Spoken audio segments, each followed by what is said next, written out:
welcome to this edition of Morning Market Call. I'm your host, Mason Chen, and today with us we have Cromwell Wong with Quantum Reservoir Impact, a oil private equity firm. And well, thank you for coming today, Cromwell. You're welcome. Yeah. Cromwell actually has a very interesting thesis that his firm is pursuing. The idea that we haven't yet reached peak oil, or that there's plenty of oil in the world. Cromwell, maybe you can tell us a little bit about that thesis. We have a different view. We believe that there's a lot of oil out there. Number one, the proponents of peak oil said, you know, we peaked back in the 1970s, continually declined.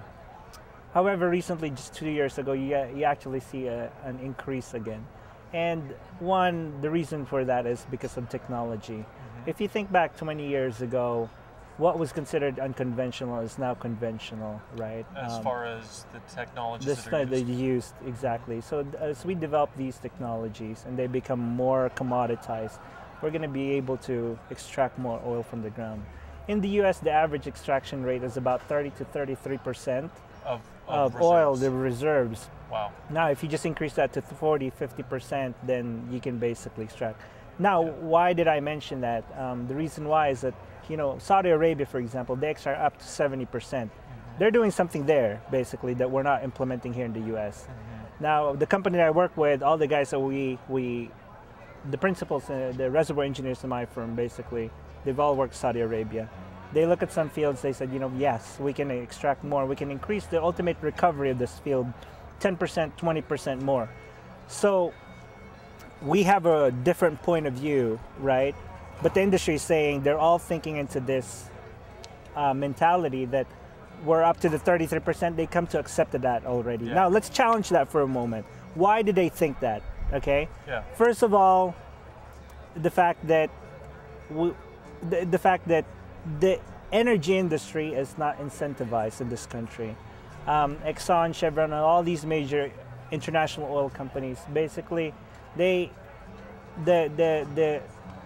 compensation scheme basically is not incentivizing. Let me give you an example. A reservoir engineer, for example, let's say gets paid, you know, $150K a year. And then let's say he says to his boss by saying, hey, we can actually increase the reserves. Let's say that it happens to be true, okay? Then he gets a 10-15% bump, whereas the average increase for these companies is probably like 5% a year, okay? Now, if he doesn't get it right, okay, so what happens is that he doesn't get promoted, he stays here. So there's a lot more punishment. So they would rather go fishing with their kids, go camping, you know, they're not incentivized. Now, if you change that model, put a big carrot, okay, we find more oil, let's increase the extraction, let's think of better, you know, smart wells, then you can definitely increase that. So there's an inherent problem within the industry, right? So number one, like I mentioned, just two main things is that we have a lot more reserves out there, okay? We have a lot more reserves out there because we believe we can increase the extraction. Like the 30%, increasing it to 40%, we can definitely do that. Yeah. So the way to overcome that barrier is to incentivize really the industry, the key players, okay? They need which is great for us. If the industry doesn't do that, then it's very good for us because we're the ones who's basically incentivizing the industry, right? Uh-huh. So that's the reason why we believe that there's more oil. There's a whole other things out there. We can talk about the IOCs now. They own the technology, but they don't own the reserves because 80 to 90% of the reserves now are owned by national oil companies, Saudi Arabia, you know, Mexico, Venezuela, Russia, and the IOCs or the Exxon, Chevrons, BPs. They have to joint partner with these with basically the national oil companies, right? Yeah. So that's another factor that needs to be addressed, okay? Because they're not being allowed now to drill and to access the oil. So that's another issue right there. Yeah. The NOCs, however, don't have the technology to extract higher oil. So that's another problem, right? Yeah. So we do have the technology, but we're not given the access. And you have the NOCs have the reserves, but they don't have the technology. I see. That's another. And then there's a whole lot of issues out there that are contributing to the scare and the hype that there's not a lot of oil. I see. Now, in terms of, for example, price of oil, what's going to happen? It's hard to predict the future, you know, because it's the future. But again, our premise is that there's going to be a lot of supply of oil. Yeah. However, will it go back to like the $20, 30 barrels of gas? Yeah.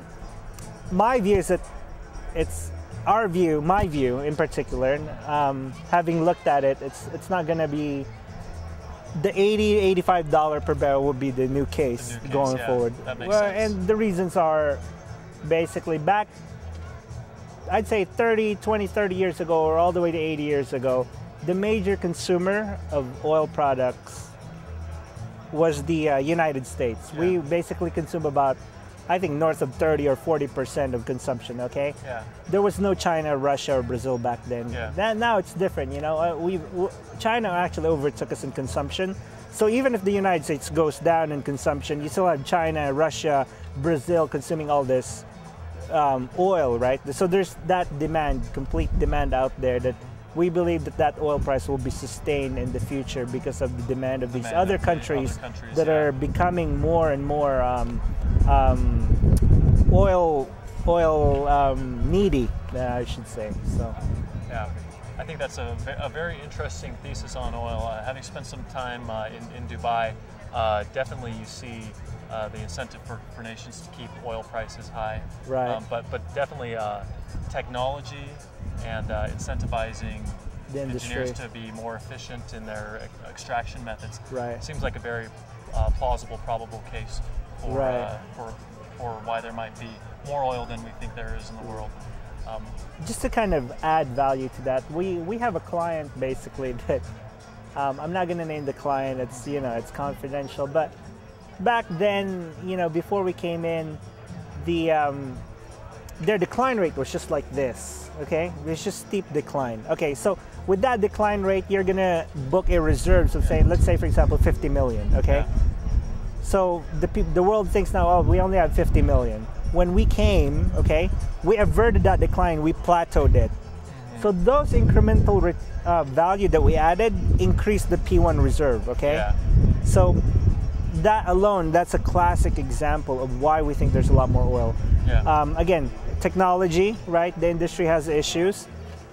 The third one would be there's just a lot of people there who operate wells or reservoirs that they're not as sophisticated, okay? Like similar example, Saudi Arabia, they really know how to operate it, okay? Yeah. But not everyone's Saudi Arabia. So if you implement some of the techniques, for example, the really good reservoir designs, you can definitely increase those reserves. And we do have sufficient oil in this country. So there you have it, a contrarian view from somebody who's making money off of that contrarian view, Cromwell Wong. Thank you so much for coming. Follow us on morningmarketcall.org or on Twitter and Facebook. MMC is brought to you by the Marriott School of Management in association with the Brigham Young University Department of Communications. MMC is made possible by a generous donation from Larry Tasjan and Gary Williams, and is produced by Rhett Weller, Todd Castagna, Mason Chin, Joel Toby, and Sabrina Beck, with line producing by Beth and Brian Grimmett. For more information, find us on Twitter or at morningmarketcall.org.